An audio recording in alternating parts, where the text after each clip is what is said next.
Hello friends, welcome back once again to the Cantor's Corner. This week we read Parshat B'ha'alotcha, which just happens to be my bar mitzvah portion. Now, I don't want to talk about what I talked about then with you today, although it is a fun exercise and be careful for what you wish for. Now, today I want to focus on what I am seeing now in this week's Torah portion. And what I see here is more evidence of a change in leadership. And here's what I mean by that. Ever since Moses started speaking with God, we started to see a drastic change in leadership, because for hundreds of years, the Israelites were living under Egyptian rule, which has its own set of law and custom that had to be followed. But once Moses started talking to this God that we now call Adonai, there is a very prominent shift in who was running the show. God took up leadership during the Exodus, the story that we tell every Passover. But soon after this Exodus, we start to see more of a change in leadership. We start seeing Moses' actions as being important. We even start seeing how Aaron's actions and Miriam's actions start to be important as well, as they take up leadership inside of the Israelite community. Now, in this week's Parsha, I see two different representations and how this leadership can be presented. We see God speaking to Moses, saying that there need to be several tools created by the Israelite community in order to have proper worship and to keep the community contained as a whole. At the very beginning of Parshat B'ha'alotcha, we see the description of the menorah, of the seven-candled candle holder that is to be prominently presented in the Mishkan and lit at appropriate times.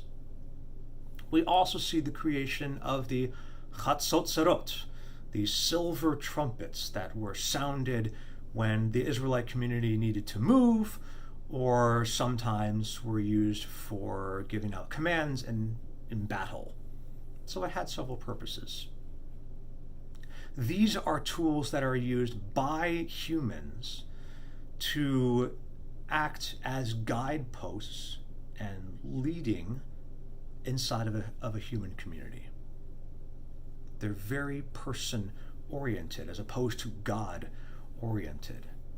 But however, we also see in this parsha the pillar of cloud and the pillar of fire that was God being made manifest as a way to physically guide the Israelites from one locale to the next until, as we'll see at the end of the book of Numbers and at the beginning of the book of Deuteronomy, that the community will finally arrive in the land of Canaan and be able to take full leadership inside of the Israelite community with comparatively little God influence.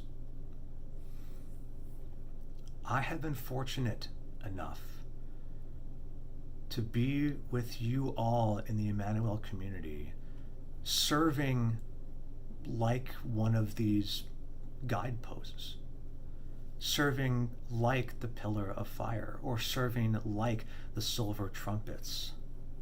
I know I'm a loudmouth, so are those trumpets. But friends, what's wonderful about the Emmanuel community is that you too have these tools of agency, these internal leadership tools, so that you don't always need me.